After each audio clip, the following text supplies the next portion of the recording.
नमस्कार, आदाब। मैं अनूप सोनी, नागपुर, महाराष्ट्र से आप सभी दर्शकों का क्राइम पेट्रोल दस्तक में स्वागत करता हूं।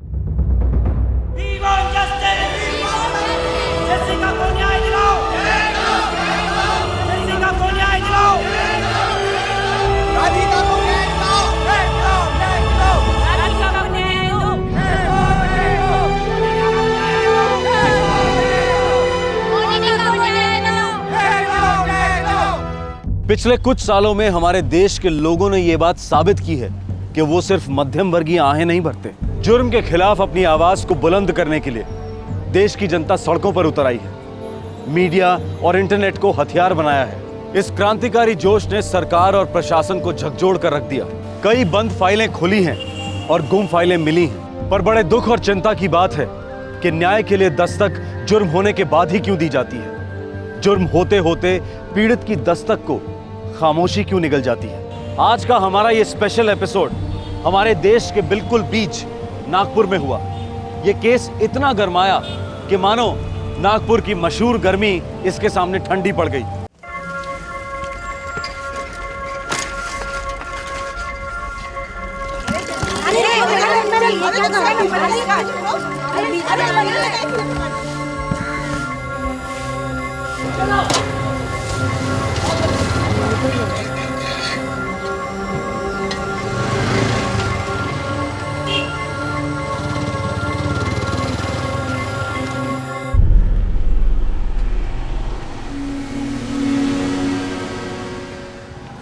यहीं से आती जाती रहती है।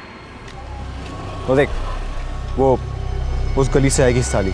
ये रोज का है क्या? यही रास्ता, यही टाइम। टाइम देख, 10:15। 10:15। 10:30 बजे कॉलेज शुरू होता है।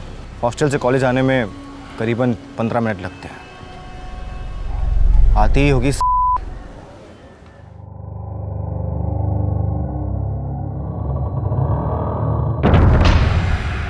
वो देख, आ गई। देख, काम इसी गली में करना है, समझा? और काम उतार के सीधे भाग जाना यहाँ से। कहीं और से करोगे तो लड़की भाग निकलेगी, चिल्लाएगी, लेने के देने पड़ सकते हैं हमें। तू टेंशन मत ले भाई, तेरा काम हो जाएगा। काम आधा मत छोड़ना। लड़की का काम पूरा का पूरा खत्म कर देना। कब करना है? कल के कल, कोई और दिन नहीं। तू रहेगा? नहीं, मैं नहीं, मैं फ़ोन पर रहूँगा।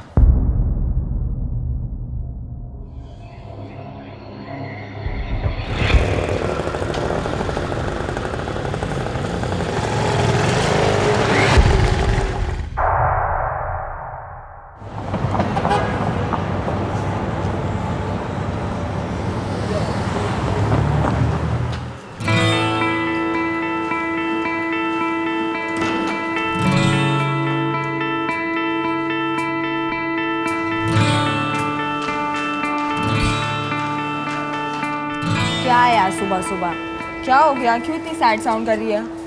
ओए होए, ये रात रानी सुबह सुबह कैसे खिल गई?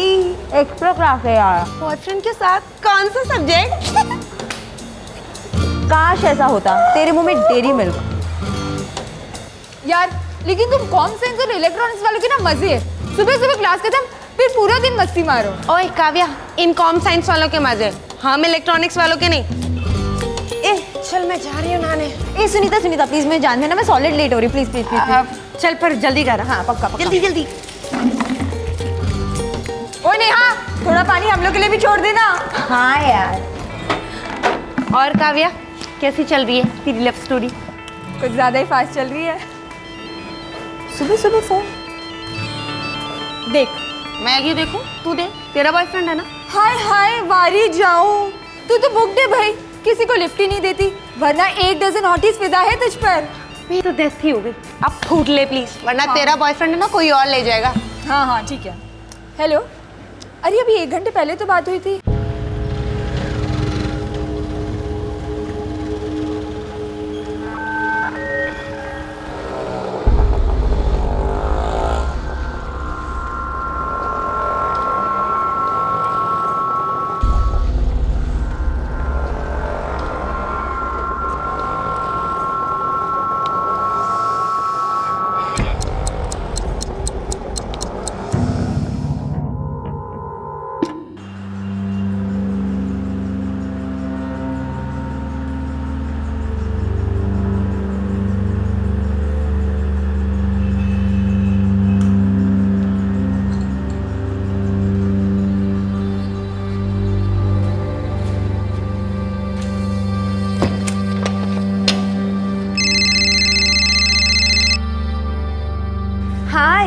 बोल क्या हुआ?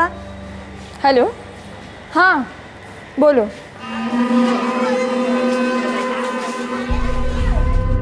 काव्या, कैसी हो? मुझे क्या हुआ है? Rocking as usual. लेकिन तुम्हें क्या हुआ है? 4 दिन से बिल्कुल ऑफ रेडार, बस फ़ोन ही किए जा रहे हो, दिखाई नहीं देते। अरे कुछ नहीं, बस आ जाऊंगा वहाँ पर। अच्छा सुनो ना, वो निकल गई? सो इरिटेटिंग यार, हर टाइम सेम क्वेश्चन। बस ये लास्ट टाइम काव्या। अच्छा ठीक है, होल्ड करो, लेट मी चेक।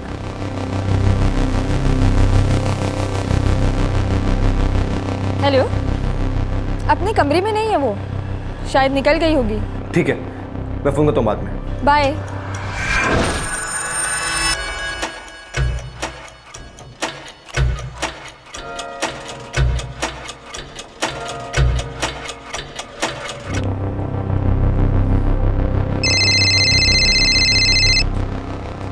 हाँ बोल। वो हॉस्टल से निकल चुकी है, तैयार रहना, रास्ते पर है। चल ठीक है, बाय। तैयार रहो, लड़की आ रही है। अरे हाँ आई, मेरी चिंता करना कब छोड़ेगी तू? फ्रूट, दूध सब टाइम पे ले रही हूँ मैं।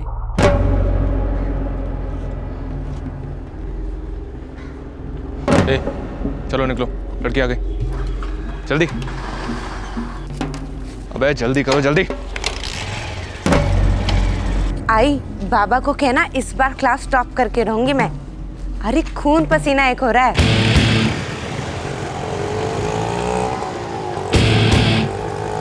थर्ड रिवीजन चल रहा है आई, आंखें बंद भी करूंगी ना तो भी 90% तो मिलेगा ही मिलेगा।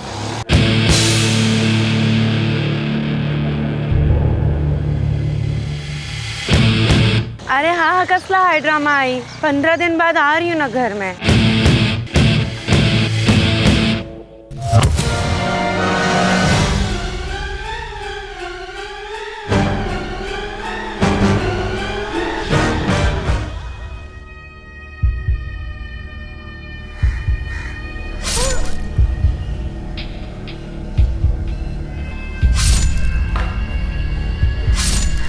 बैठ बैठ बैठ जल्दी बैठ।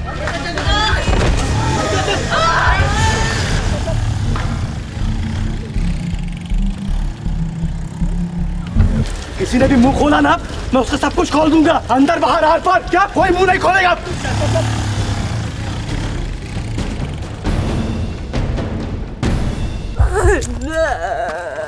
दिन दहाड़े बीच बाजार सुनीता सड़क पर तड़प रही थी। उसकी पीठ में छुरा अटका हुआ था। दर्द से बेहाल सुनीता मदद के लिए रो रही थी। भीड़ इकट्ठा हुई, लोग खौफ भरी नजरों से देख रहे थे और आखिरकार एक बहादुर उस भीड़ से निकला।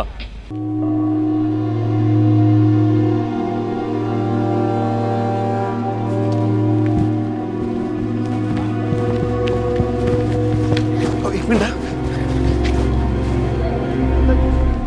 ऑटो रिक्शा लेके आओ जल्दी, मैं इसको हॉस्पिटल लेके जाता हूँ। चल चल जल्दी। अटैक केस है, इस लड़की का बहुत खून बह गया है, प्लीज कुछ कीजिए। आप एक काम करिए, आप रिसेप्शन में जाइए और फॉर्म फिल करिए, उसके बाद हम तुरंत ट्रीटमेंट शुरू कर देंगे। देखिए ये पुलिस केस है, जितनी जल्दी हो, टाइम वेस्ट मत करिए, आप जल्दी जाइए। वॉर्ड बॉय,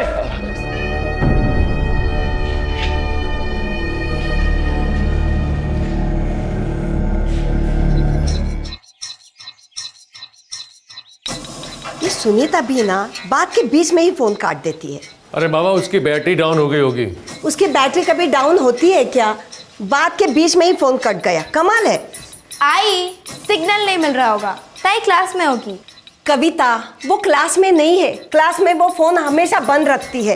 रिंग जा रही है, कुछ तो गड़बड़ है।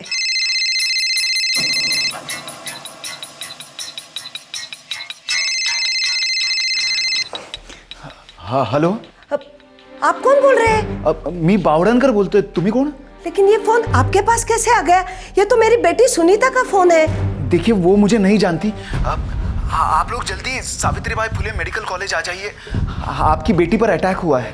क्या हॉस्पिटल में अटैक हुआ है? ये आप क्या बोल रहे हैं? ये देखिए तो क्या बोल रहे हैं? सुनीता पे अटैक हुआ है। हेलो जी हाँ, वो कॉलेज जा रही थी, तभी किसी ने उस पर छुरा मार दिया। मैंने उसे एडमिट किया है, वो काफी सीरियस है। आप लोग प्लीज जल्दी यहाँ पर आ जाइए। क्या हुआ? काय झालं मला सांगा ना, काय म्हणतात ते? सुनीता को चाकू मार दिया किसी ने। चाकू मार दिया।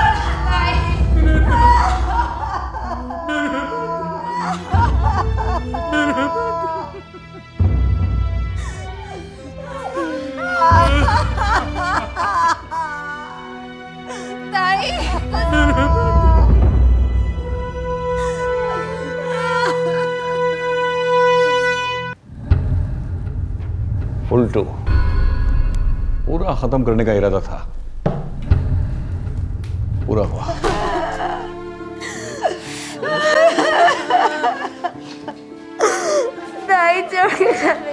रामनगर चौक पे हुआ था ये सब। कितने लोग थे? ते काय माहित नहीं।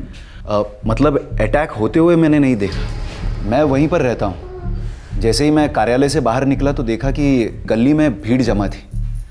पास जाकर देखा तो ये वहीं पर सड़क पर पड़ी हुई थी। पब्लिक सिर्फ खड़े रहकर तमाशा देख रही थी साहब, मुझसे देखा नहीं गया।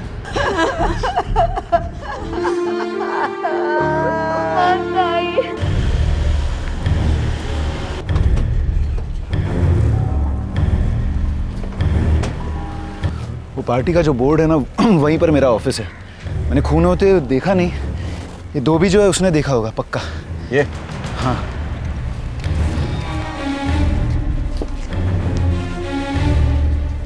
नमस्ते सर। बोल मत, देखा नहीं। देखा साहब, 3 लोग थे, फटफटी पर थे, लेकिन चेहरा नहीं देखा सर। साहब उन लोगों ने चाकू से खचा खच इतनी बार मारा और मोटरसाइकिल पे सवार होकर भागे साहब। कहाँ भागे? सर राइट साइड में भागे साहब। आओ कम। ओए, सरे आम दिन दहाड़े लड़के का कत्ल होता है और तुम इसे किसी ने देखा नहीं? हाँ? सर हमने कुछ नहीं देखा साहब। सर लगाओ, फिर दिखेगा। सब 2-3 लोग साहब नल पे गए थे हाथ धोने।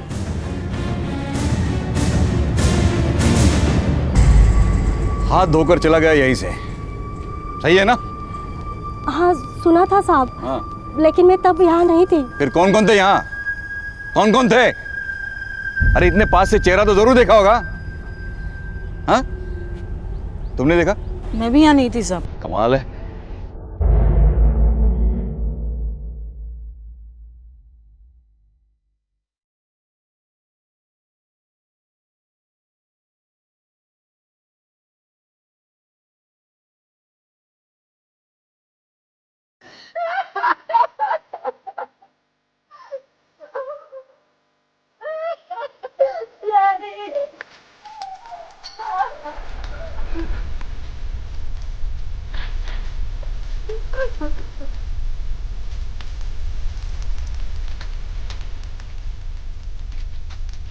सुनीता की इस भयंकर हत्या से पूरा नागपुर कांप उठा था। हत्यारों की हिम्मत और उनके दुस्साहस ने लोगों को सुन कर दिया था, लेकिन फिर भी पुलिस को हत्यारों के बारे में बताने के लिए कोई भी सामने नहीं आया। लेकिन अपना रोष जताने पब्लिक सड़कों पर जरूर उतर आई।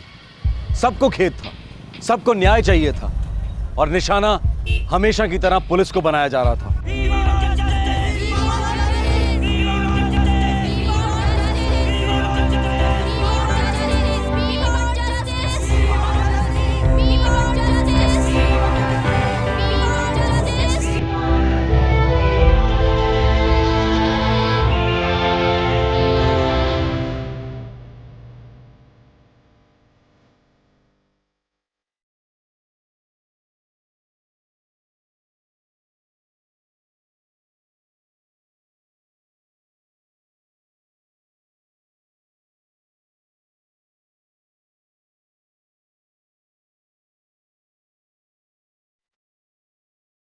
तीन अटैकर्स थे सर, लेकिन किसी भी विटनेस को चेहरा याद नहीं है। प्रोफेशनल थे। 15 बार स्टैबिंग हुई है सर। छुरा लड़की के पीठ में ही छोड़ दिया, वही आराम से हाथ भी धोया। पक्का हार्डकोर किलर्स मालूम पड़ते हैं सर। हार्डकोर इन्वेस्टिगेशन करो ठावले, पूरा शहर जल रहा है। जी सर।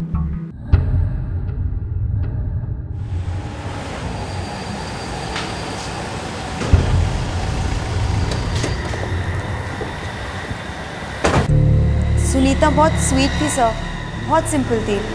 उसका किसी के साथ कोई पंगा नहीं था। कोई उसे सता रहा था क्या? नहीं नहीं, ऐसी कोई बात नहीं है। अगर ऐसा कुछ होता तो सुनीता मुझे ज़रूर बताती, नहीं तो संजीव को तो ज़रूर बताती वो। संजीव कौन है?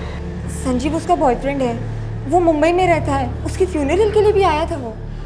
ये संजीव का पता लगाओ, उसे थाने में बुलाओ। ओके।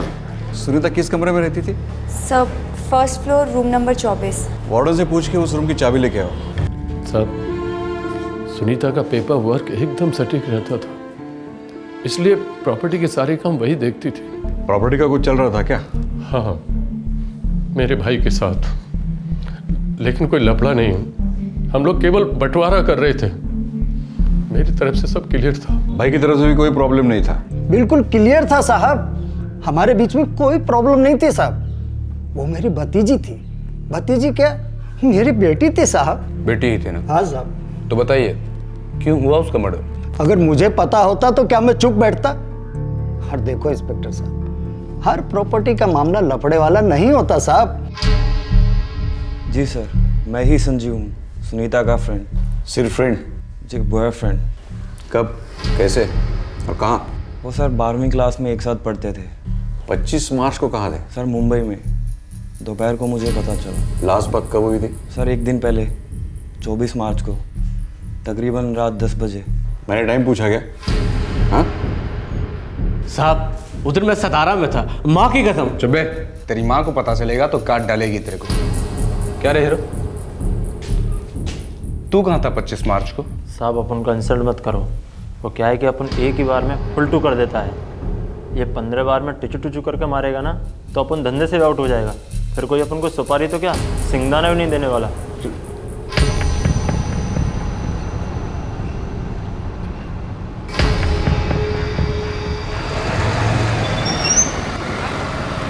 सलाम साहब। साहब, इस लड़की का पूरा पर्चा चिट्टा खोला है, कोई ऐसा सेक्स स्कैंडल वैंडल कुछ भी नहीं है साहब। कोई एमएमएस छुप के किसी ने कोई वीडियो या फिर फोटो निकाल के नेट पे डाला? नागपुर से जो भी ब्लूप्रिंट नेट पर आता है ना साहब, अपने को तो खबर होता ही है ना साहब। इसका ऐसा कोई सीन शॉट नहीं है साहब। पक्का? पक्की खबर है साहब। सलाम साहब।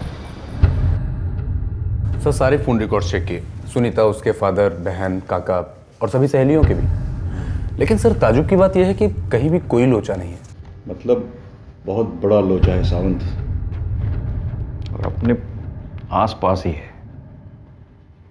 सर आपने हाथ क्यों नहीं आ रहा है?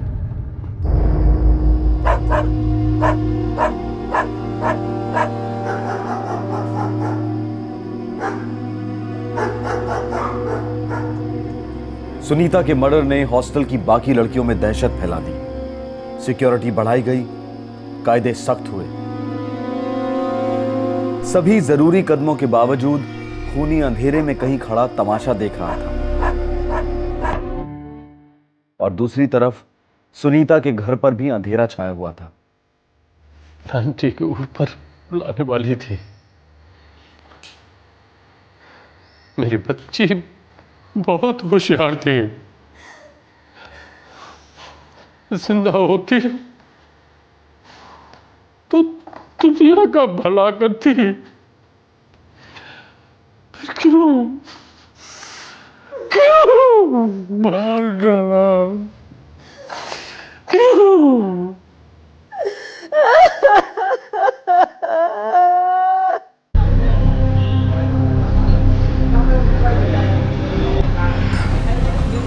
ये क्या 50,000, बाकी के 75 कहाँ हैं? दे दूंगा हफ्ते भर में। दूसरों को भी देना है, सबको जल्दी है, आपको भी थी ना।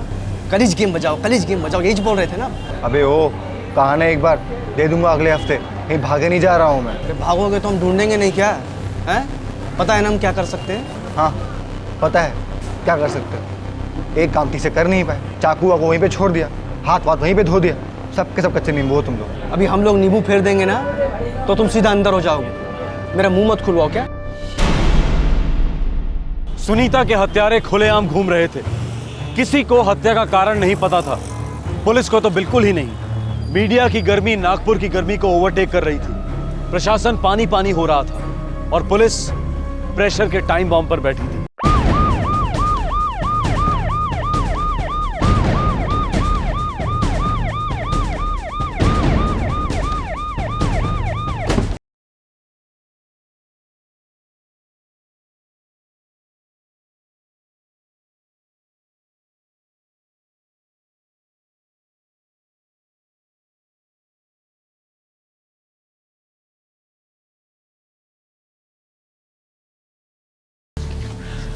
ये यूं मुंह नहीं खोलेंगे।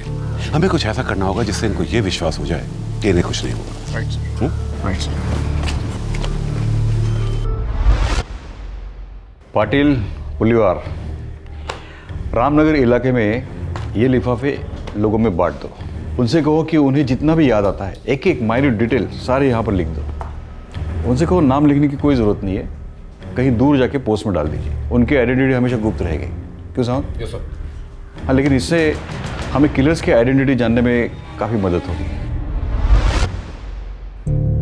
परिचय देकर 3 दिन हो चुके हैं सर, लेकिन अभी तक एक भी रिस्पॉन्स नहीं है। सुनीता के मर्डर को भी 9 दिन हो चुके हैं। लोग सामने से आके बताएं या ना बताएं, उंगली हम पर ही उठेगी। सर मुझे लगता है कि हमें कोई नई लाइन ऑफ इन्वेस्टिगेशन शुरू करनी होगी सर। जैसे कि मर्डर के स्पॉट पर उस दिन जो भी फोन कॉल्स हुए मैंने उन सब की डिटेल्स निकालने की कोशिश की है सर। मुझे लगता है हत्यारों ने जरूर किसी हैंडलर से बात की होगी। You are right. एक और चीज, उस हॉस्टल में डीप जाकर देखो, शायद और लड़कियों को कुछ मालूम हो पर बोल नहीं पा रही हो सकता है कि हमारी वर्दी देखकर अपना मुंह बंद कर रखा हो। मैं लेडी कांस्टेबल्स को लगा देता हूँ सर। अठावले, जी सर। उन्हें मोटिवेट करो। अब ये सिर्फ एक केस नहीं है, बल्कि पुलिस की रिस्पेक्ट का सवाल है।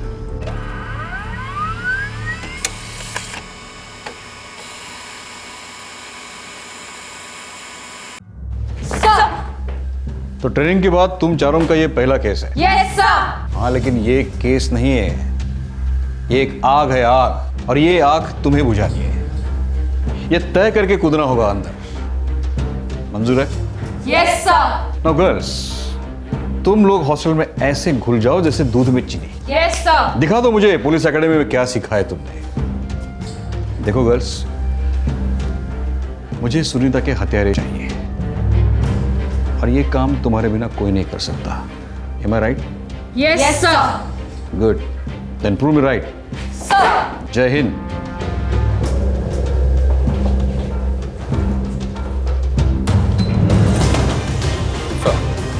बोलो।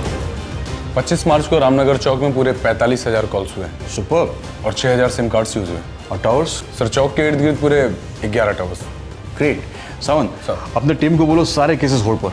मुझे इन 6,000 कॉल्स की सारी डिटेल्स मेरे टेबल पर चाहिए। Fast, come on. Okay sir. Newspaper, electronic media, दरअसल हर कोई पुलिस इन्वेस्टिगेशन को नाकाम बता रहा था, लेकिन पुलिस फोर्स बहुत ही चुपचाप मधुमक्खियों की तरह अपना काम किए जा रही थी। हर एंगल से इस केस को देखा जा रहा था। इन्वेस्टिगेशन का हर तरीका अपनाया जा रहा था। बहुत ज्यादा मेहनत के बाद इस केस के अंधेरे में रोशनी की एक किरण दिखाई दी।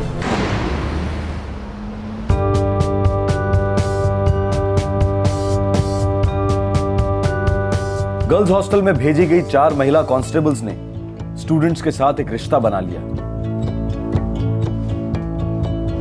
धीरे धीरे लड़कियां खुलकर बोलने लगी। संजीव? नहीं, वो तो उसका बॉयफ्रेंड था। अच्छा लड़का है वो। मिली हो? जानती हो उसे? 1-2 बार मिली थी। एक लुक से पता चलता है यार कि उसे लड़की से प्यार है। कॉलेज में ऐसा कोई था सुनीता में इंटरेस्टेड? थोड़ा ज़्यादा ही। उसके पीछे पागल? मुझे नहीं लगता। अगर ऐसा होता तो सुनीता मुझे ज़रूर बताती।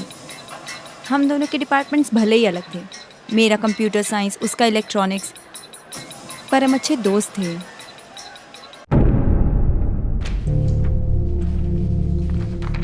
सर, मर्डर के तुरंत पहले और तुरंत बाद कोई भी 2 नंबर के बीच में लंबी एक्टिविटीज नहीं दिखती। लंबी बात करने की जरूरत ही नहीं पड़ी होगी, सब कुछ पहले से प्लान किया होगा।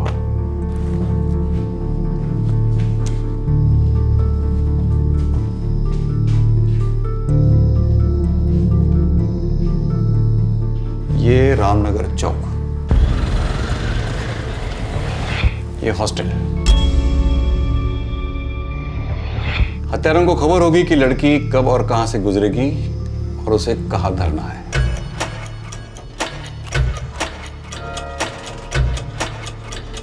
शायद उन लोगों ने लड़की के मूवमेंट की पहले से ही स्टडी की होगी। तो देख, वो उस गली से आएगी या पीछा किया होगा हॉस्टल से, या उन्हें हॉस्टल से पता चल गया होगा कि वो लड़की कब निकली थी। 10:30 बजे कॉलेज शुरू होता है। हॉस्टल से कॉलेज आने में करीबन 15 मिनट लगते हैं।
क्या हुआ? बॉयफ्रेंड से कट्टी हुई क्या? नहीं यार, सेल स्विच ऑफ रखा उसने, पता नहीं क्यों। क्यों, झगड़ा हुआ क्या? अरे नहीं बाबा, वो उसकी एक्स है ना। रियली? वो हीरो के पैसे नहीं लौटा रही थी, तो उसकी खबर लेने के लिए रोज फोन करता था मुझे, और अब देखो मेरे फोन नहीं ले रहा है। तू क्या उसके रिकवरी एजेंट है? अरे नहीं बाबा, पहले रोज उसकी खबर मुझसे लेता था, कब कॉलेज में आई, कब हॉस्टल से निकली, कहाँ है, क्या कर रही है, और अब देखो मेरा ही फोन नहीं ले रहा है वो। हो, तो उसकी एक्स भी क्या अपने ही हॉस्टल में है? हाँ। कौन है वो? अरे वो नेहा है ना। तो क्या क्या बातें होती है लड़कियों के साथ हॉस्टल में, खास तौर पर सुनीता के बारे में? कुछ खास नहीं सर, नेहा और काव्या काफ़ी क्लोज थी सुनीता के, और मैंने नेहा से अच्छी दोस्ती कर ली है। गुड। लेकिन मुझे नहीं लगता कि वो कुछ जानती है। और काव्या तो हमेशा अपने बॉयफ्रेंड को लेके परेशान है, उसका फ़ोन नहीं लेता वो। जब ज़रूरत थी तब अपनी एक्स गर्लफ्रेंड के बारे में जानने के लिए उसको हमेशा फ़ोन करता था। कौन है ये काव्या के बॉयफ्रेंड की एक्स गर्लफ्रेंड? सुनीता तो नहीं? नहीं सर, नेहा उसकी एक्स गर्लफ्रेंड है। क्या जानना चाहता है ये काव्या का बॉयफ्रेंड नेहा के बारे में? यही कि नेहा कब उठी, कब सोने गई, कब हॉस्टल से निकली, कब लौटी, ये सब सर। ये काव्या को बुलाओ। सर नॉर्मल सी लड़की है। So what? सुनीता भी तो नॉर्मल सी लड़की थी, है ना? लेडी कांस्टेबल और हॉस्टल में रहने वाली काव्या के बीच हुई एक आम बातचीत ने पुलिस के कान खड़े कर दिए। दरअसल ये बातचीत तो आम थी, लेकिन इसके पीछे एक ऐसा सच छुपा हुआ था जो सबके होश उड़ा देने वाला था। इस एक बातचीत ने मानो इस केस को क्रैक कर दिया।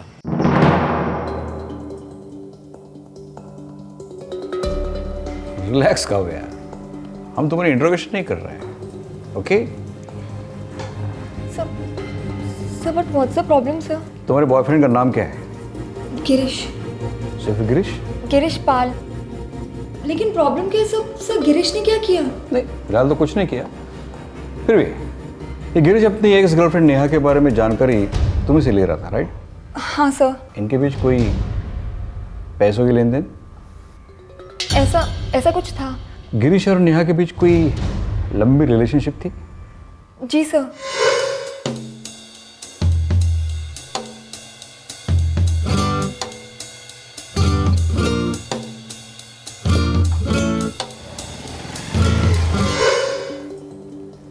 उनके बीच कुछ हुआ, मुझे नहीं पता क्या, पर उसके बाद फिर उनका ब्रेकअप हो गया।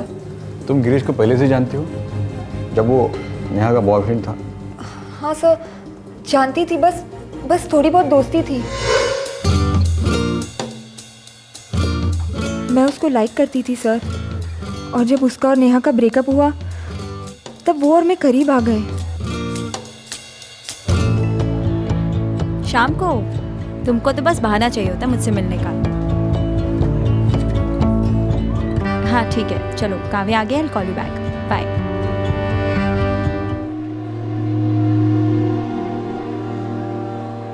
नेहा। हाँ नेहा लोग, आई एम सॉरी यार, मुझे लगा तेरा ब्रेकअप हो गया, तो I am really sorry Neha. Neha, अरे ढक्कन इतनी सेंटी क्यों हो रही है? हमारा प्रॉपर ब्रेकअप हो गया, डोंट वरी। स्टूपिड। वैसे भी मैं कभी इंटरेस्टेड ही नहीं थी उसमें, सीरियस ही नहीं थी उसके बारे में।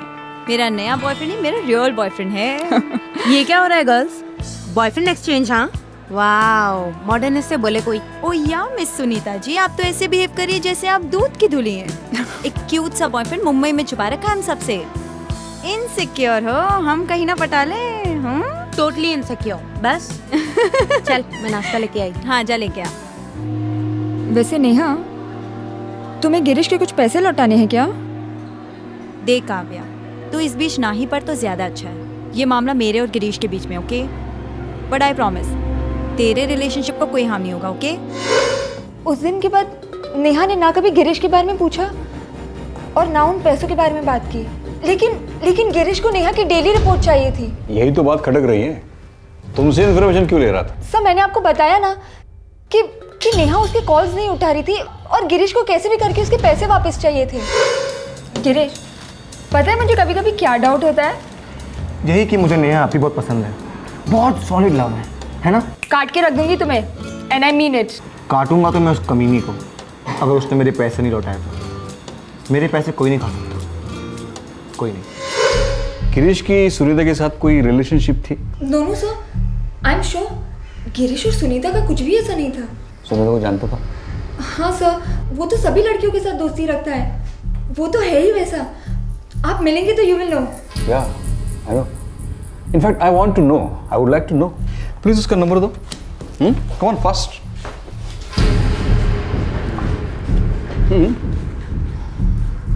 कम ऑन कहो यार।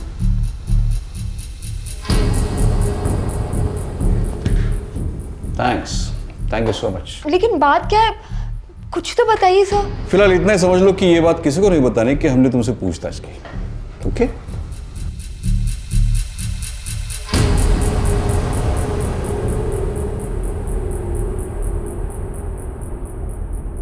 सावन, मुझे इस कॉल की सारी डिटेल्स चाहिए अर्जेंटली। ओके।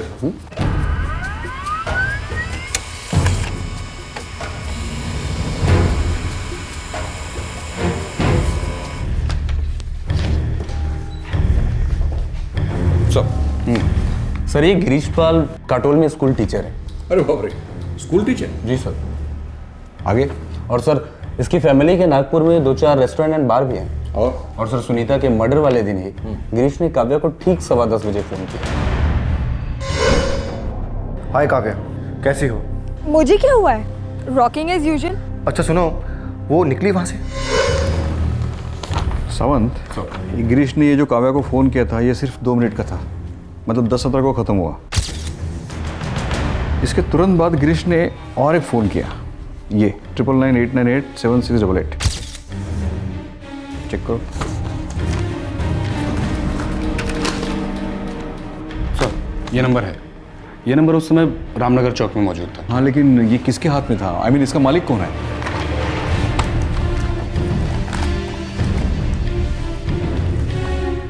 सर कोई आकाश गावड़े करके।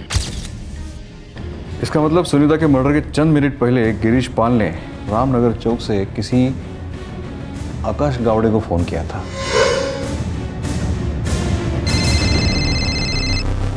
हाँ बोल। हाँ वो निकल चुकी है वहाँ से, रास्ते पर है। शायद ये काव्या झूठ बोल रही है अपने बॉयफ्रेंड गिरीश को बचाने के लिए। सर मुझे ऐसा लगता है कि जैसे गिरीश का सुनीता के मर्डर से कुछ ना कुछ तो कनेक्शन जरूर है सर। हो सकता है सावन, कुछ भी हो सकता है, लेकिन सबसे पहले मुझे ये आकाश गौड़े के टेलीफोन रिकॉर्ड्स देखने हैं। Okay sir. ये सब हमारे मुट्ठी में सावन। Good show. इंट्यूशन, आभास, पुलिस इन्वेस्टिगेशन में ये बड़े काम की चीज होती है। पुलिस को एक आभास हो रहा था कि काव्या और लेडी कांस्टेबल की बातों में कुछ है। उन्हें इंट्यूशन हुआ कि काव्या के बॉयफ्रेंड गिरीश के सेलफोन रिकॉर्ड से शायद उन्हें कुछ पता चल सके। इसी इंट्यूशन की बदौलत सुनीता मर्डर केस का सारा पिटारा खुलकर सामने आ गया। हाँ सर, आकाश गावड़े के सारे फोन रिकॉर्ड्स आ गए हैं। Good sir. गिरीश के ये बराबर टच में रहा है, लेकिन सर मुझे एक बात बहुत खटक रही है। क्या? सर सुनीता के मर्डर के ठीक 4 दिन पहले आकाश गावड़े की बात किसी सूर्या पाटेकर से होती आई है। कौन है ये? सर कोई हिस्ट्री सीटर है, छोटी मोटी चोरियां और डकैतियों में इन्वॉल्व रहा है सर। सर गर्ल्स हॉस्टल से लगकर नंदनवन पुलिस चौकी में इसके सारे रिकॉर्ड्स हैं। अगर आप कहें तो सर।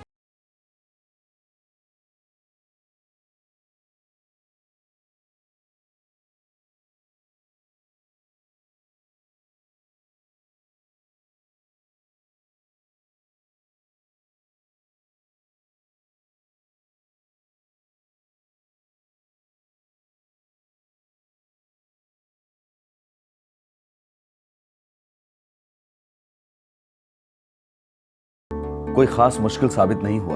एक लड़की का फुल टू गेम करने का था साहब। ये मेरा पहला कॉन्ट्रैक्ट है साहब। अपन सच बोलते साहब, आज शपथ। किसने दिया था कॉन्ट्रैक्ट? साहब एक मुकेश है, उसी ने मिलवाया था आकाश गावड़े से।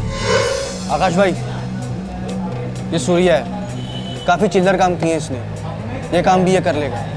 घंटा करेगा, देख रहा है ना, इसने पी रखी है। ए साहब, अपन इतना भी नहीं पिएला है। आज शपथ, अभी भी ना आग बंद करके किसी की भी हथेलियां खोल सकता है मैं। आप बस काम और दाम बोलो। क्या काम था? एक लड़की का फुल टू गेम बजाने का था। क्यों? सब वो आकाश साहब का कोई साहब था, उसका उस लड़की के साथ कुछ खुन्नस था। बोले तो कुछ टसन थी। सुनीता पर तू वॉच रख रहा था? किस पे साहब? सुनीता, जिसका मर्डर हुआ था। ओह अच्छा साहब, तो उसका नाम सुनीता था साहब। साहब अपने को नाम से क्या, अपने को तो सिर्फ काम से मतलब है। और दाम से? वही तो साहब, अपन लोगों ने पूरे 3 दिन तक फील्डिंग लगाई, पूरी पक्की प्लानिंग थी साहब। वो देख, वो उस गली से आएगी। ये दूसरे दो, शामू और मुकेश कौन है? साहब वो सीताबर्डी मार्केट में एक चाइनीज़ की दुकान है, वहीं पर दोनों वेटरगिरी करते हैं।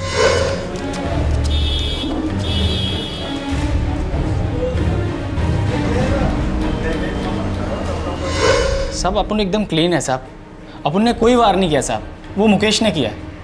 क्यों? उन सब में पहुंचा हुआ तो तू ही था ना, हीरो।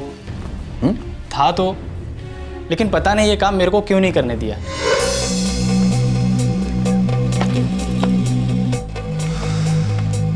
ए मुकेश, ये झूम रहा है। नहीं साहब, काम अपनीच करेगा, कोई गलती नहीं होगी। अबे गलती तो हो गई है मुझसे, तेरे जैसे बेड़ों के काम जो दे दिया, लेकिन कोई बात नहीं मुकेश, अब ये काम तू करेगा। और सुन, ज्यादा शाना मत बन, जितना कहता हूं उतना काम कर, इसके साथ में रह बस।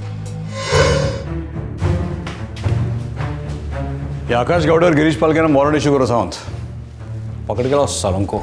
सारी साजिश का खुलासा हो गया था, लेकिन सबसे बड़ा राज अब भी राज ही था। गिरीश पाल की सुनीता से क्या दुश्मनी थी कि उसने सुनीता के नाम की सुपारी दी? इस बात का जवाब सिर्फ गिरीश के पास था। आकाश गावड़े और गिरीश पाल दोनों को फौरन गिरफ्तार किया गया।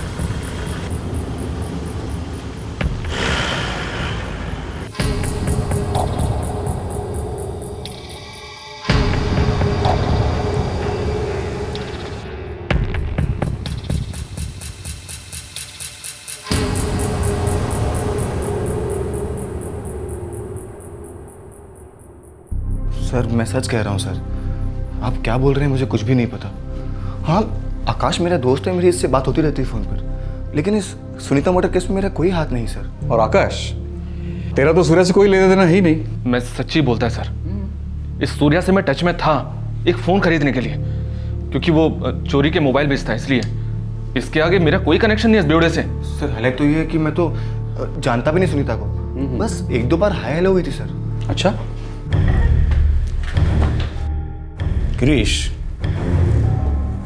तुम्हारे सारे फोन रिकॉर्ड्स और हमारी छानबीन साफ इशारा तुम्हारी तरफ कर रही है। सर सच में सर, मुझे कुछ नहीं पता आप लोग क्या बोल रहे हैं सर। लेकिन मुझे सब पता है ना बे, सब पता है मेरे को। सिर्फ एक मिसिंग लिंक है। क्यों क्यों मारा सुनीता को? सोच समझ कर जवाब देगा, क्योंकि झूठ बोलना अच्छा नहीं है, और ख़ास तौर पर पुलिस से तो है ही नहीं।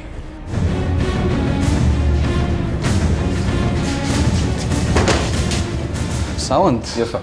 ये गिरीश ऐसे नहीं टूटेगा, इसके माँ बाप को बुला। जी सर।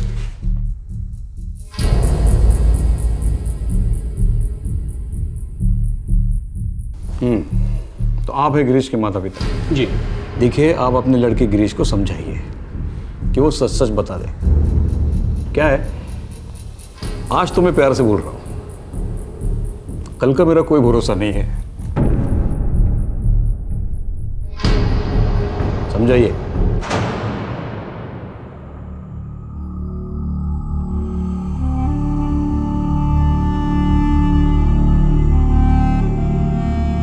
अपने माँ बाप को पुलिस स्टेशन में देखकर गिरीश के होश उड़ गए।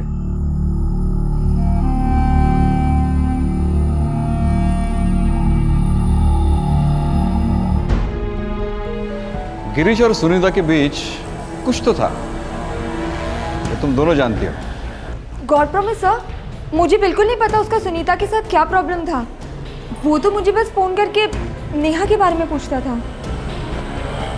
सर मुझे भी नहीं पता कि उसका और सुनीता का क्या प्रॉब्लम था। जिस दिन सुनीता का मर्डर हुआ उस दिन भी गिरीश ने तुम्हें फोन किया? जी सर किया था। उस दिन भी नेहा के ही बारे में पूछा? जी सर, उस दिन भी गिरीश ने फ़ोन करके पूछा था कि नेहा कब निकली हॉस्टल से। हाय काव्या, कैसी हो? मुझे क्या हुआ है? Rocking as usual. लेकिन तुम्हें क्या हुआ है? 4 दिन से बिल्कुल ऑफ रेडार। कुछ नहीं, मैं आ जाऊंगा वहाँ पर। नेहा निकली हॉस्टल से? सो इरिटेटिंग यार, हर टाइम सेम क्वेश्चन। बस ये लास्ट टाइम है काव्या। अच्छा ठीक है, होल्ड करो, लेट मी चेक। हाँ जल्दी बताओ। नेहा अपने कमरे में नहीं है, निकल गई होगी शायद। ये सुबह 10:15 बजे की बात है। जी सर। सर 1 मिनट, 10:15 बजे? पर काव्या, मैं तो उस दिन सुबह 8 बजे ही निकल गई थी, मेरी एक्स्ट्रा क्लासेस थी। ए सुनीता प्लीज मुझे जान देना, मैं सॉलिड लेट हो रही, प्लीज प्लीज प्लीज। चल फिर जल्दी कर। हाँ पक्का पक्का। जल्दी जल्दी।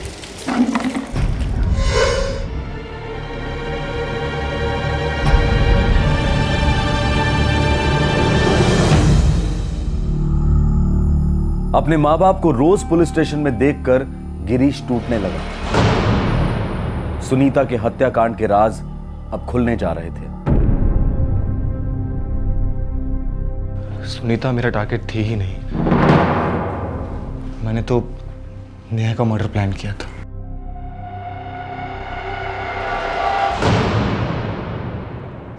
नेहा, मैं कोई टिश्यू पेपर नहीं हूं जिसे यूज किया और फेंक दिया तुमने। क्यों अपने आप को जलील कर रहे हो? छी, जाओ यार। नेहा, तुम मेरी गर्लफ्रेंड हो। हेलो, 1-2 बार तुम्हारे साथ मजे क्या मार लिए, तुम तो पाइलॉन मार रहे हो। नेहा, जिसके साथ में घूम रही हो ना तुम, वो किसी और को भी घुमा रहा है। कुछ जानती भी हो तुम? मैं बस इतना जानती हूँ कि इस वक्त तुम मुझे बहुत ज्यादा इरिटेट कर रहे हो। लूजर की तरह मेरा पीछा करने की जरूरत नहीं है। एंड लिसन गिरीश, मुझसे दूर रहो फॉरएवर। Get it?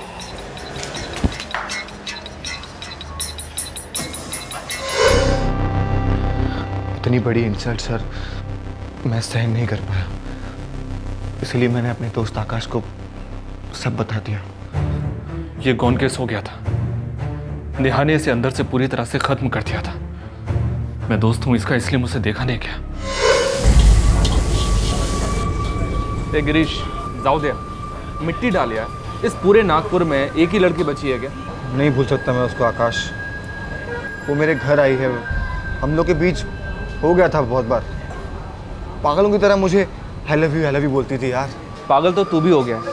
अबे जबरदस्ती का आई लव यू, जबरदस्ती का क्या फायदा है उसका? अब वो अगर तुझे प्यार नहीं करती है तो नहीं करती है, इसमें तू क्या कर सकता है? अगर कुछ नहीं किया ना तो मैं जिंदगी भर कुछ भी नहीं बनकर रह जाऊंगा। क्या करना चाहता है तू? बदला।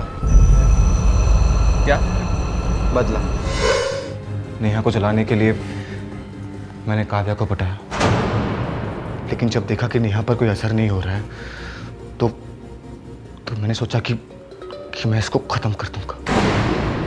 मुझे भी यही लगा, नेहा मरेगी तभी मेरे दोस्त के दिल को ठंडक पहुंचेगी। इसलिए हमने प्लान बनाया। मैंने चाइनीज कॉर्नर से मुकेश और शामू को उठाया। दोनों के दोनों मर्डर करने के लिए तैयार थे। फिर मुकेश ने मुझे सूर्या का कांटेक्ट दिया।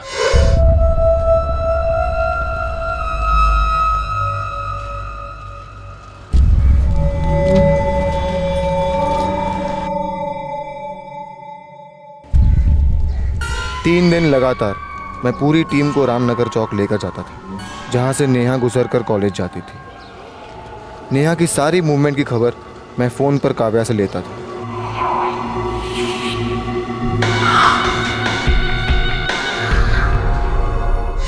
मर्डर के दिन पे भी मैंने काव्या से क्रॉस चेकिंग की थी। कहाँ से फ़ोन किया था तुमने? उस दिन मैं रामनगर चौक में नहीं था सर, मैं काटोल गांव में था। तभी तो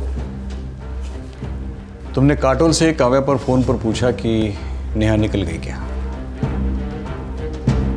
और काव्या ने गलती से कहा कि नेहा निकल गई, लेकिन ये नहीं कहा कि 2 घंटे पहले निकल गई। राइट? नेहा अपने कमरे में नहीं है, निकल गई होगी शायद। ठीक है, मैं कॉल करता हूँ वापस से। बाय। हाँ बोल। नेहा निकल चुकी है हॉस्टल से, तैयार रहना।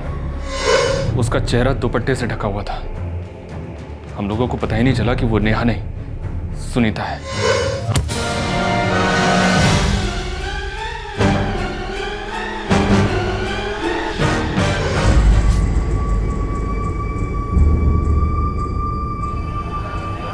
$50,000 बाकी के 75 कहाँ हैं? दे दूंगा हफ्ते भर में। दूसरों को भी देना है, सबको जल्दी है। आपको भी थी ना, कलीज गेम बजाओ, कलीज गेम बजाओ, यही बोल रहे थे ना। अबे वो कहा ना, एक बार दे दूंगा अगले हफ्ते, कहीं भागे नहीं जा रहा हूँ मैं। भागोगे तो हम ढूंढेंगे नहीं क्या है? पता है ना हम क्या कर सकते हैं? हाँ हाँ पता है क्या कर सकते हो। एक काम ठीक से कर नहीं पाए, गलत लड़की को मार दिया। अरे जो बोला सो किया।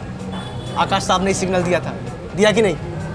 गिरीश, आई एम सॉरी यार, गलती मुझसे हुई है। उसका चेहरा ढका हुआ था, मुझे लगा कि वो नेहा है। अरे उसकी हाइट, बॉडी, चाल सब कुछ एकदम same to same. I am sorry, really very sorry.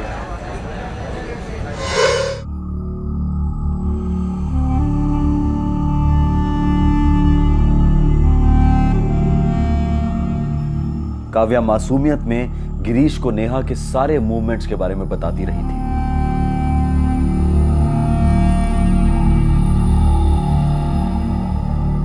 Kavya को गिरीश के क्रिमिनल इरादों के बारे में समझने का कोई चांस ही नहीं था।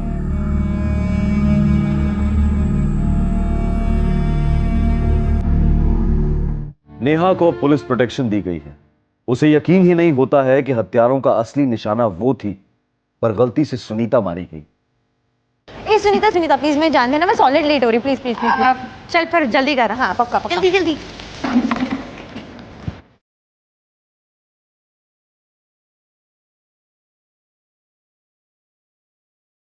सुनीता की मां और बहन सदमे में है।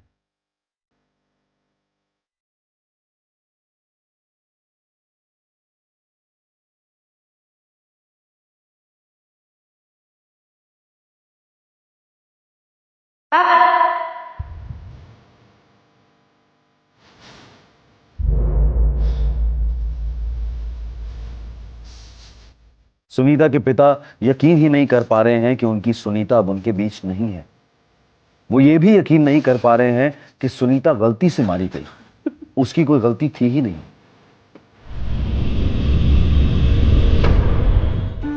नमस्कार, आदाब। मैं अनूप सोनी, मुंबई महाराष्ट्र से क्राइम पेट्रोल दस्तक में आप सभी दर्शकों का स्वागत करता हूं।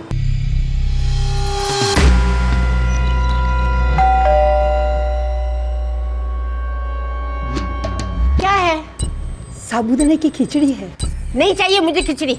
तेरे पसंद की है ना, ले गरम गरम है, खा ले। ना मुझे तेरी खिचड़ी चाहिए और ना दया दोस्ती। चली जा यहाँ से। उस दिन का गुस्सा अभी तक मन में लिए बैठी हो। थूक देना गुस्सा, ले खा ले। तू मेरा दिमाग मत खा। आज से तेरी और मेरी दोस्ती खत्म। चली जा यहाँ से।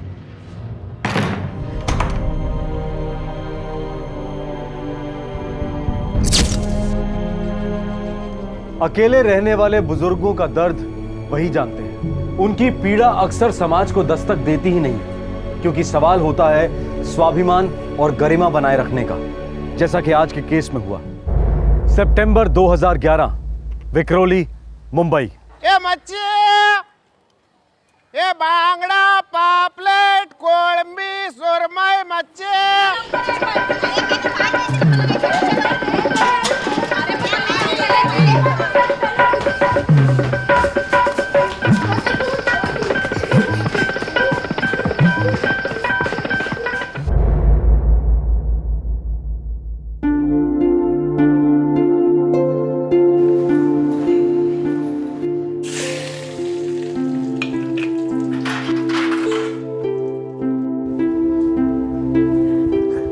दीदी दीदी बस एक मिनट में बाल बना लेती हूँ। कहाँ है वर्षा? हाँ, कितनी भी जल्दी करो, देर हो ही जाती है। टिफिन तैयार है। हो आई लवकर दे डबा, भयंकर लेट झाले, चल मी जाते। अरे bye bye bye bye bye. Raju, तेरा टिफिन ये ले। मेरा चश्मा लाना मत भूलना। हाँ, रिसीप्ट दी थी, संभाल के रखी है ना? अरे हो मौसी, ले आऊंगा मैं, रिसीप्ट है मेरे पास। वर्षा लवकर कर ग बाबा, मेरी 9:40 की ट्रेन छूट जाएगी तेरे स्लो मोशन के चक्कर में। अरे क्या स्लो मोशन रे, मैं तो कभी से तैयार हूँ। अरे मेरा फोन किधर है? हाँ है इधर, लाती हूँ। बस मेरी समझ के बाहर है।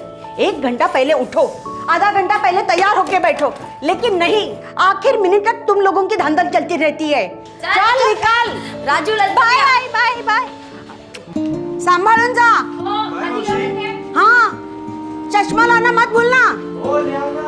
ले आऊंगा करता। अच्छा बुआ, दवाई समय पे ले लेना। टाइम से आएंगे। बाय बेटा। सबको कितनी जल्दी होती है ना। जिसे सबसे ज्यादा जल्दी होती है ना, उसी को सबसे ज्यादा लेट भी हो जाता है। लेकिन मेरा डब्बा एक दिन भी लेट नहीं होता है, और ये बच्चे एक एक घंटा लेते हैं तैयार होने में, पूछो मत। काय ताई, मच्छी देव काय? बांगड़े एकदम ताजे। बांगड़ा ताजा है, भाव भी ताजा होगा, हमें नहीं परवड़ेगा। अरे क्या ताई, ना मैं आपको पहली बार मच्छी बेच रहा हूँ और ना पहली बार आप मुझसे मच्छी खरीद रहे हो। बराबर वजन करना, कोलंबी पण बरी दिसती है। हाँ ये देखो ताई, आधा किलो के ऊपर हो गया है, लेकिन मैंने आधा किलो ही पकड़ा है। मेहरबानी, दाम बोल। ज्यादा नहीं, 65 रुपया। 50 से ऊपर 1 रुपया नहीं दूंगी। अरे बोनी का टाइम है ताई, इसीलिए तो बोल रही हूँ, हमारे जमाने में 8 रुपया किलो था। आपका जमाना। ठीक है चलो 50 ही दे दीजिए। ये ले 50 रुपया। शांति, ये तेरे लिए। अरे नहीं माधुरी, मैंने मच्छी खाना छोड़ दिया है। झूठ बोलना कब छोड़ोगी? अरे सच में, आजकल दिल ही नहीं करता। अरे छोड़ना, ये दिल नहीं करता वगैरह। खा ले, तेरे भतीजे के लिए मस्त करी बना, उंगलियां चट्टा रहेगा। ले।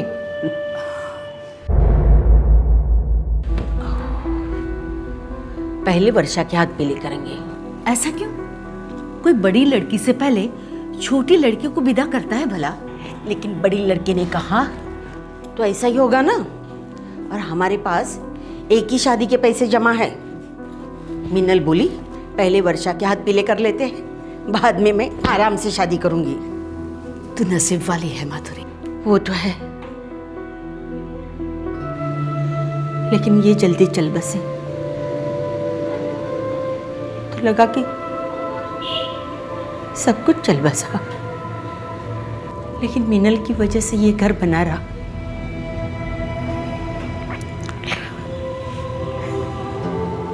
तो सब कुछ जानती है ना। तू भी तो मेरे बारे में सब जानती है। देख शांति, भगवान ने तुझे औलाद नहीं दी, लेकिन औलाद से बढ़कर भतीजा दिया, बहू दी, जो तेरी अच्छे से देखभाल करते हैं। Hi aunty. आंटी थोड़ी सी चाय पत्ती मिलेगी? वो घर पे आया था तो देखा ख़त्म हो गई थी। हाँ शिरीष बेटा, ज़रूर मिलेगी। कहो तो चाय बना के दे दो। नहीं आंटी जी, चाय पत्ती बहुत है। अभी लाती हूँ।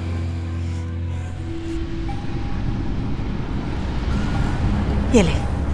Thank you aunty.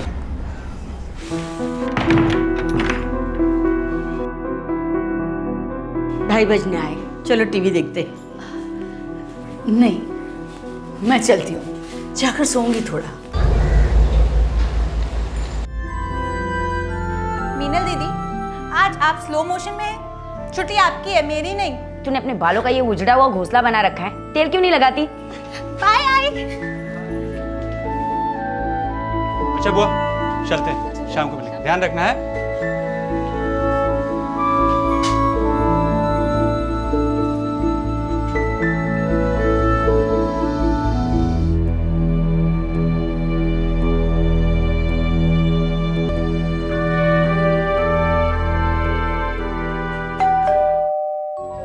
नहीं शांति, नहीं। माधुरी, सच जरूरत है, सिर्फ 50 रुपए चाहिए।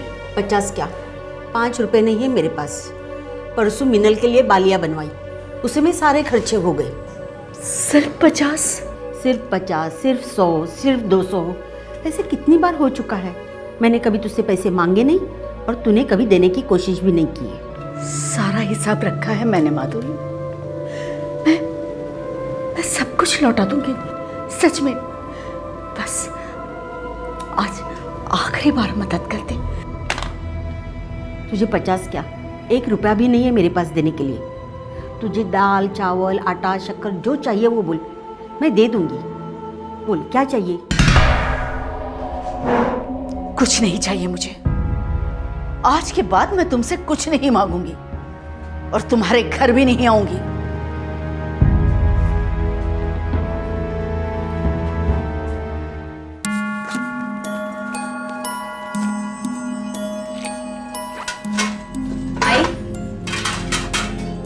आज तू भी ना हद करती है। क्या 50 रुपए के लिए इतना बड़ा ड्रामा करने की क्या जरूरत थी? ये पैसे और लेके जाके दे दे उनको। ना ही मैं पैसे दूंगी ना ही तू जाके देगी। देखो पैसों के मामले में हिसाब किताब ठीक होना चाहिए। भाई वो सब ठीक है, लेकिन मेरी दोस्त है ना, 13 साल से वो भी। और मैंने भी मेरी दोस्ती अच्छी तरह से निभाई है। आज तक 1 रुपया नहीं लौटाया, फिर पैसे क्यों उधार लेती है? आई ऐसे क्यों बोल रही है? वो क्या शौक से लेती है? उनकी भी तो मजबूरी है ना। हाँ, आखिर है कौन उनका इस दुनिया में? ना पति है ना बच्चे हैं। तू एक दोस्त है और तू भी ऐसे करेगी तो कैसे चलेगा? ये पैसे लेके जाके दे दे उनको। अब मुझे बुरी साबित करने की कोशिश मत कर। जाकर तू ही देख के आ।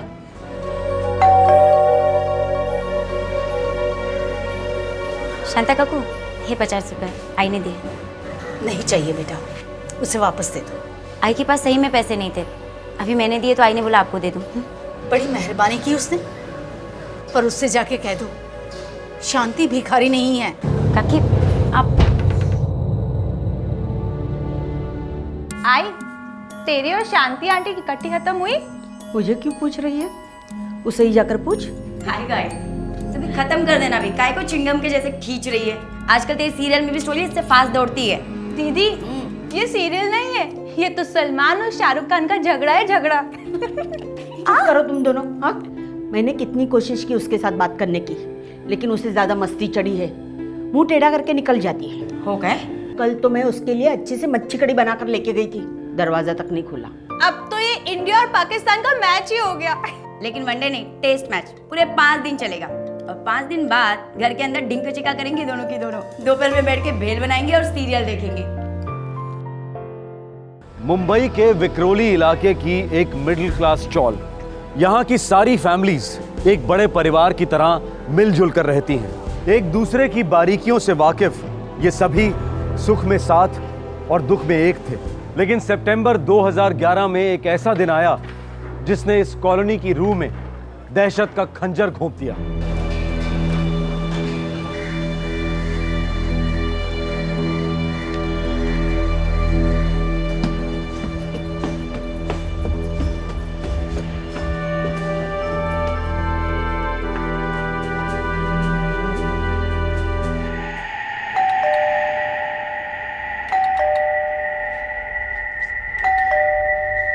मौसी, मौसी,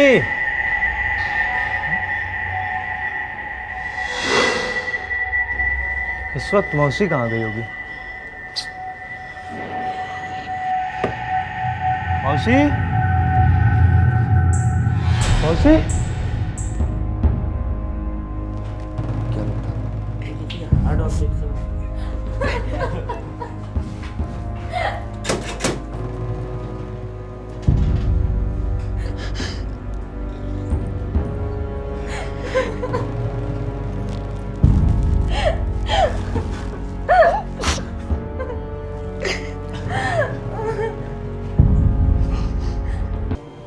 घर में हम 3 लोग रहते हैं इंस्पेक्टर साहब, मैं, वर्षा और राजू। हम लोग सुबह सुबह ऑफिस निकल जाते। कितने बजे? 9:30 या 9:35 तक। सर, सबसे पहले मैं घर लौटता हूँ। सर, डॉकयार्ड में मेरी शिफ्ट 3 बजे खत्म होती है। सबसे पहले तुमने देखा? हाँ सर, रोज़ की तरह जब ड्यूटी से वापस लौटा तो मौसी ने दरवाज़ा नहीं खोला। सर, मुझे थोड़ा अजीब लगा। फिर जब मैं खुद से अंदर आया तो सर मैंने ये देखा। राजेश, शांति बुआ को कुछ हुआ है, जल्दी चलो, जल्दी चलो। बुआ, बुआ, बुआ, क्या हुआ बुआ? बुआ क्या हुआ बुआ? बुआ तुम ठीक हो ना बुआ? टेबल पे एम्बुलेंस का नंबर पड़ा है, जल्दी आके मिलाओ, जल्दी जाओ, जल्दी मिलाओ, जल्दी मिलाओ। बुआ, बुआ, बुआ सब ठीक हो जाएगा। बुआ। सर, लॉकर खोला नहीं गया और माधुरी जी के बदन से गहने उतारे नहीं गए। लेकिन कबर्ड से कुछ पैसे और गहने गायब हैं। और कुछ? जी, आई का मोबाइल भी नहीं दिख रहा। कैश और ज्वेलरी मिलाकर टोटल कितना होगा? यही कुछ 70-80 हज़ार। Side side side side side. बुआ, बुआ, बुआ, बुआ तुम ठीक हो ना बुआ? Side side side. बुआ सब ठीक हो जाएगा बुआ, बुआ, साइड साइड। बुआ, क्या हुआ इन्हें? माधुरी ताई की खबर बर्दाश्त नहीं कर सकी। बहुत गहरा सदमा लगा है। शांति आंटी मेरे आई की सबसे अच्छी दोस्त थी। इस फ्लोर पे और कौन कौन रहता है? यहाँ पर टोटल 4 कॉलोनी इंस्पेक्टर साहब। वहाँ पर शांति आंटी अपने फैमिली के साथ रहती है। ये वाला फ्लैट हमेशा बंद रहता है और यहाँ पर शिरीष। कौन शिरीष? वो किराएदार है। मैं शिरीष हूँ, MBA फाइनल ईयर का स्टूडेंट हूँ सर। शिरीष दोपहर को कहाँ थे? अपने घर पे था सर। कॉलेज क्यों नहीं गए? स्टडी लीव है सर। कुछ देखा, कुछ सुना? नहीं सर, अगर ऐसा होता तो मैं ज़रूर माधुरी आंटी की मदद करता सर। लेकिन तुम सुबह से घर पे था ना?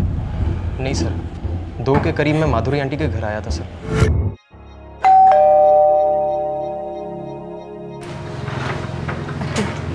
आंटी वो एक मदद चाहिए थी।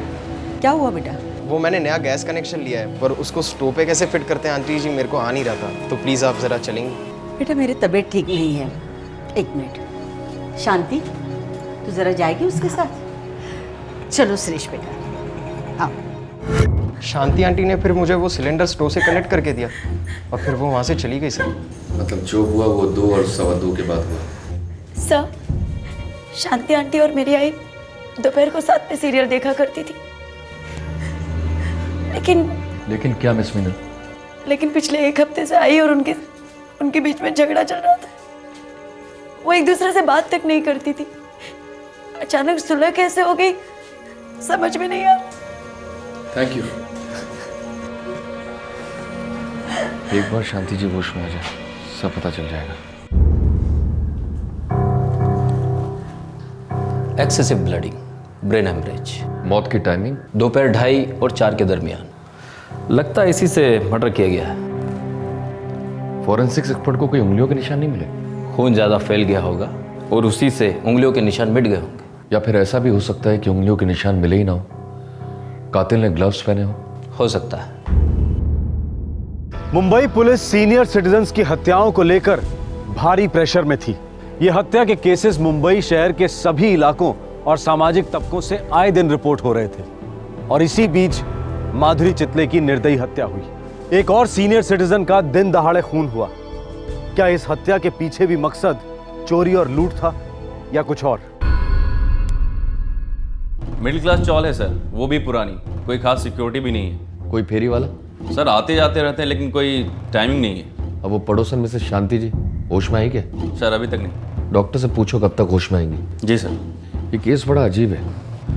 80,000 के जेवर, कैश और मोबाइल गायब है, लेकिन मिसेस माधुरी जी के बॉडी पर से एक भी जेवर गायब नहीं। सर लॉकर को टच तक नहीं किया गया। मुझे ही नहीं लगता कि ये किसी पेशेवर गैंग का काम है। शायद तुम ठीक कह रहे हो, ये किसी अंदर वाले का काम है।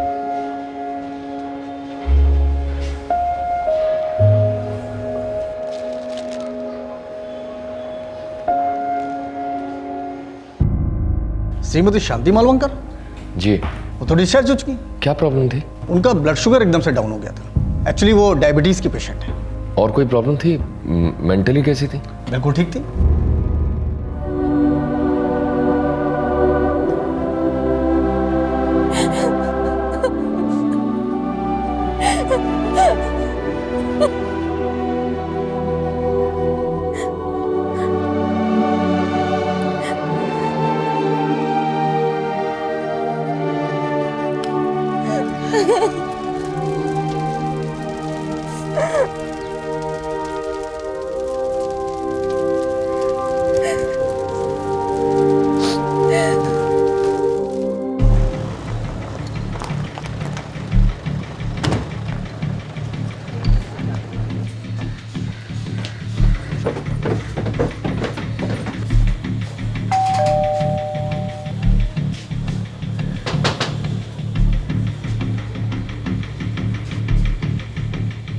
जानते हैं आपकी तबीयत कुछ ज़्यादा अच्छी नहीं है, लेकिन आपसे बात करे बिना हम आगे नहीं बढ़ सकते।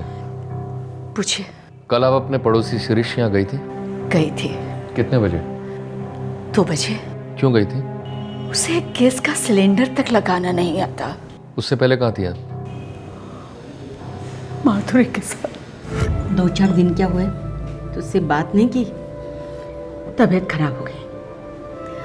अब तो हो गई ना सुलह, मैं खुद ब खुद तुम्हारे पास चली आई ना। सचमुच अभी तक गुस्सा नहीं गया तेरा? नहीं, अब गुस्सा नहीं। सच कहूँ, मुझे भी बहुत तकलीफ हो रही थी। एक बात कहूँ शांति, जैसे भी हो 4 पैसे बचाया कर। तुम्हारे बच्चे कमाते हैं, तुम्हें हर महीने पैसे देते हैं, इसलिए तुम बचा पाती हो। मेरी तो आमदनी ही नहीं है, फिर बचाऊं कहाँ से? देख, जिस दिन से मेरी शादी हुई ना, उस दिन से मैंने पैसे बचाना शुरू किया। तुम शाणी थी और मैं बुद्धू। फिर से तू भड़क गई। नहीं माधुरी, सच कह रही हूँ। जब तक पति जिंदा थे सब कुछ उन पे छोड़ दिया था, पर एक दिन वो ही छोड़कर चले गए। हमारे बच्चे नहीं थे, इसलिए उन्होंने खास कुछ बचाया भी नहीं था। मैं रह गई अकेली, कंगाल, बेहाल। देख शांति, फिर से तू मेरी बात दिल को लगा रही है। आंटी जी, वो आपकी एक मदद चाहिए थी। क्या हुआ बेटा?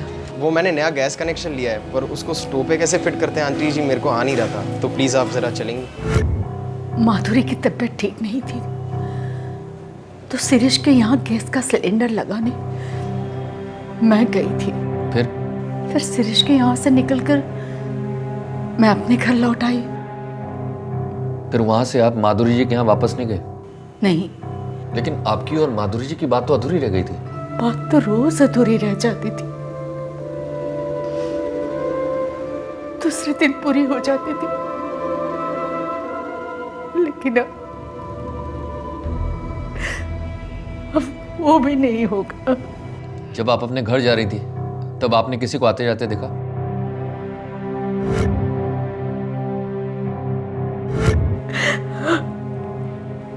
पक्का? पापलेट, बांगड़ा, सुरमई, कोळंबी, बोंबील, मच्छी। शायद मच्छी वाले की आवाज सुनी थी मैंने।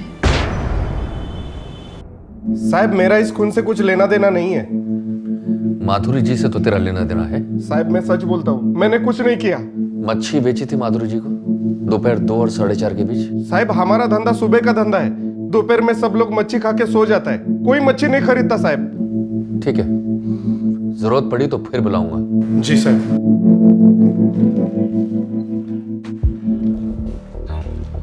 यार, ये मच्छी वाला कुछ बोल नहीं रहा। मच्छी वाले की बात सच है सर, दोपहर में कोई भी मच्छी वाला फेरी पे नहीं निकलता। मैंने चौर के लोगों से बात की है। मतलब शांति जी बावली हो गई है या फिर हमें बावला बना रही है? 13 साल की गहरी दोस्ती थी दोनों औरतों के बीच, फिर भी शांति जी अंतिम संस्कार में गई नहीं सर, और माधुरी जी की बेटियों से मिलने एक बार भी नहीं गई। तुमने शांति जी की आंखें देखी? बहुत राज छुपे, मानो बहुत बड़ा बोझ है जिंदगी में। बोझ तो है सर, कर्ज में डूबी है मैडम।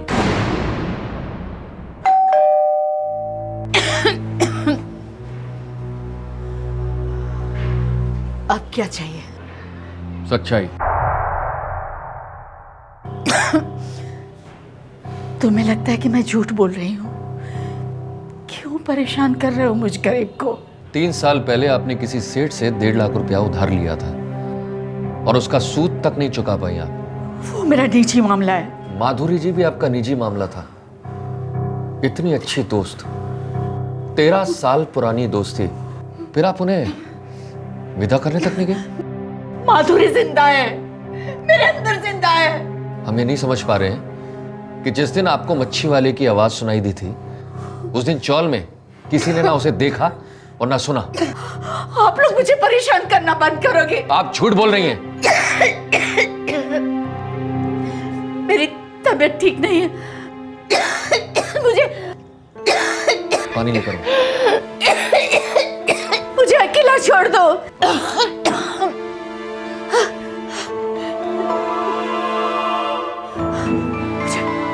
मुझे तुम लोगों से बात नहीं करनी, मुझे सोना है। तुम लोग जाओ। हमें आपकी पड़ोसी शांति जी पर पूरा शक है। भला एक बूढ़ी औरत मेरी आई का खून क्यों करेगी? वो भी उनकी 13 साल पुरानी दोस्त है। आप ही ने कहा था ना कि उन दोनों के बीच झगड़ा हुआ था, वो भी सिर्फ 50 रुपए के लिए। वो एक मामूली सी बात थी। वो तुम्हारी आई से बार बार पैसे उधार लिया करती थी। जी। क्यों? क्योंकि मेरी आई उनकी इकलौती दोस्त थी और दोस्तों में तो लेना देना होते रहता है। फिर आपकी माँ ने 50 रुपए देने से इनकार क्यों कर दिया? शांति आंटी पैसे लेती थी पर लौटा नहीं पाती थी। इस बात को लेके आई चिढ़ गई थी, बस इसीलिए। देखो मिनल, शायद तुम वो नहीं जानती जो हम जानते हैं। हमें शांति जी पर पूरा शक है और उसके लिए हम ठोस सबूत जल्दी जुटा लेंगे। शांति ताई मेरी बुआ है, मेरे पिताजी की बहन। 15 साल पहले उनके पति की मौत हो गई थी, तभी से हम उनके साथ रहते हैं क्योंकि वो अकेली हो गई थी। देखिए बुआ बहुत ही नाजुक तबीयत की है, कितनी तो बीमारी है उनको, ब्लड प्रेशर, शुगर और ना जाने क्या क्या। और आप लोग बार बार सवाल पूछकर उनको परेशान कर रहे हैं। हम सिर्फ अपनी ड्यूटी कर रहे हैं। आपकी बुआ माधुरी जी से लास्ट मिली थी, उसके बाद उनका कत्ल हुआ। तो क्या उन्होंने कत्ल किया? मैं ये नहीं कह रहा हूँ। हम लोग एक परिवार की तरह रहते थे और रहते हैं। लेकिन एक बात फिट नहीं बैठ रही है। कौन सी बात? मिस्टर राजेश, आपकी बुआ और माधुरी जी बहुत अच्छे दोस्त थे और माधुरी जी आपकी बुआ के साथ सब कुछ शेयर करती थी, जैसे उन्होंने कौन से जेवर लिए, कहाँ से लिए, कहाँ रखती हैं, वगैरह वगैरह। लेकिन माधुरी जी और उनके परिवार वालों को ये बात पता नहीं थी कि आपकी बुआ के सर पर 1.5 लाख का उधार है। जी मैं मालूम है कि बुआ माधुरी ताई से पैसे उधार लेती थी। क्यों लेती थी? क्योंकि हम दोनों की कमाई में मुश्किल से घर चल पाता था और हम बुआ को कभी कभी पैसे दे पाते थे। लेकिन ऐसी क्या मजबूरी थी कि उन्हें बार बार उनसे पैसे मांगने पड़ते थे? कभी 50, कभी 100। आखिर माजरा क्या है? इंस्पेक्टर साहब सच में कुछ समझ नहीं आ रहा है। हमारी भी कुछ समझ में नहीं आ रहा है, सच में। पर मैं आपसे एक बात पूछना चाहता हूं। जी पूछिए।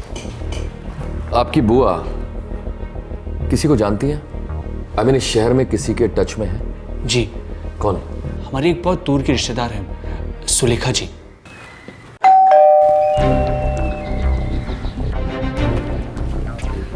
सुलेखा कामदार। बोलिए, क्या बात है? शांति जी मेरी दूर की रिश्तेदार है। 2 दिन पहले वो मेरे यहाँ आई थी, ये गहने और पैसे मुझे दे दिए, बोली संभाल कर रखना। शांति जी की पड़ोसन माधुरी जी, उनकी अच्छी दोस्त, आपको पता है उनका कत्ल हुआ है? इसीलिए तो शांति जी बहुत डरी हुई थी। ये जेवर शांति जी के हैं? शांति जी ने यही तो कहा था मुझे। आपने बुलाया था इंस्पेक्टर साहब? ये जेवर पहचानती हैं आप?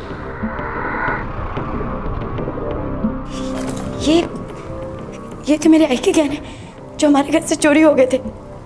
आपको कहाँ से मिले?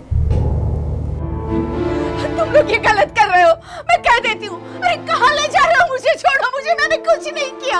राजेश, मीना, तुम लोग समझाओ इनको। छोड़ो मुझे, छोड़ो। मिनल, तुम समझाओ ना इनको। देखो मैंने माधुरी को नहीं मारा। अरे माधुरी मेरी दोस्त थी, मैं उसे कैसे मार सकती हूँ? मैं बीमार हूँ, समझाओ इन लोगों को। छोड़ो, नहीं मुझे छोड़ो मुझे। शांति जी, सुलेखा कामदार के घर से सारे जेवर और पैसे बरामद किए। हम ये भी जानते हैं कि माधुरी जी का मर्डर क्यों हुआ और कैसे हुआ, लेकिन हम आपके मुंह से सुनना चाहते हैं। तुझे 50 क्या, 1 रुपया भी नहीं है मेरे पास देने के लिए। तुझे दाल, चावल, आटा, शक्कर जो चाहिए वो बोल, मैं दे दूंगी। बोल क्या चाहिए? कुछ नहीं चाहिए मुझे, और आज के बाद मैं तुमसे कुछ मांगूंगी भी नहीं। अरे तुम्हारे घर तक नहीं आऊंगी।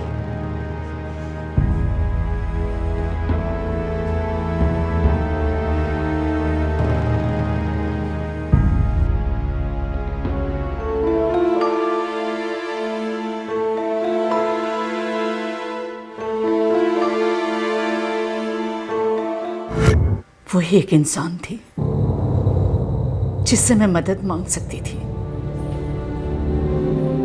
उसके अलावा मेरा कोई नहीं था। फिर भी उसने ना कह दिया। मुझे लगा मेरी बेइज्जती हुई थी। मुझे बहुत बहुत गुस्सा आया था उस पर। 4 दिनों तक मैंने उससे बात नहीं की।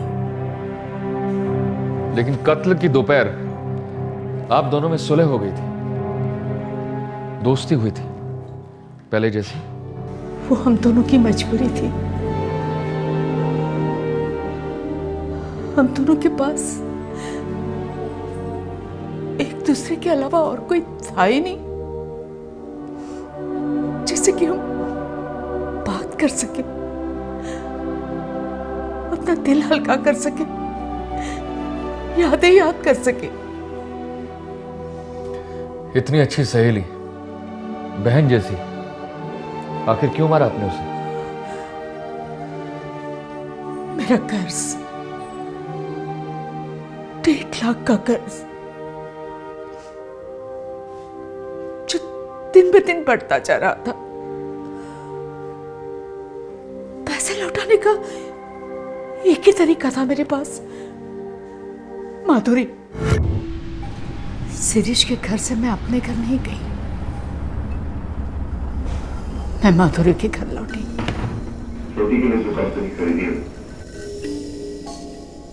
शांति, मुझे बहुत नींद आ रही है, हम कल बात करते हैं। ठीक है, तू आराम कर, अपना ख्याल रखना, मैं चलती हूँ।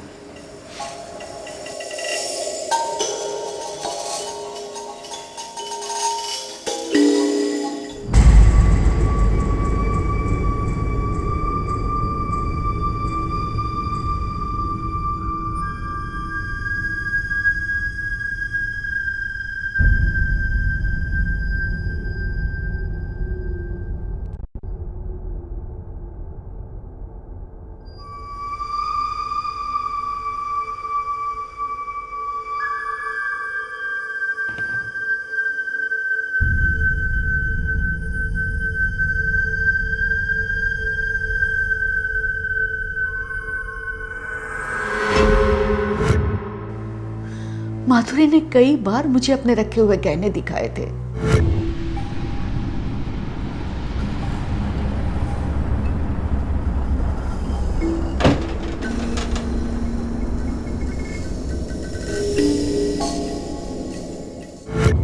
मैं हमेशा सोचती थी औलाद नामुमकिन थी, लेकिन दौलत तो हासिल कर सकती थी।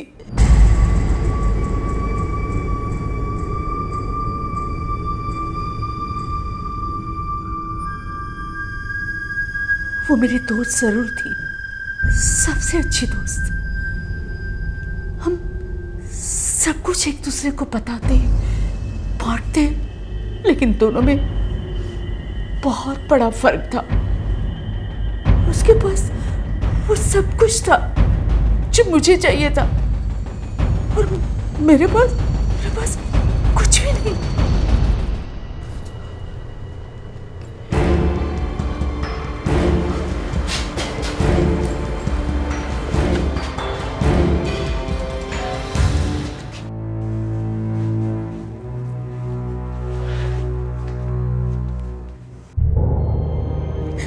मुझे तो अब भी यकीन नहीं होता कि शांति आंटी ऐसा कर सकती है।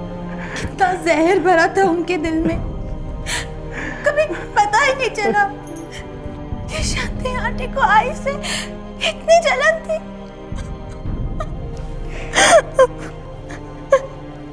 वर्षा,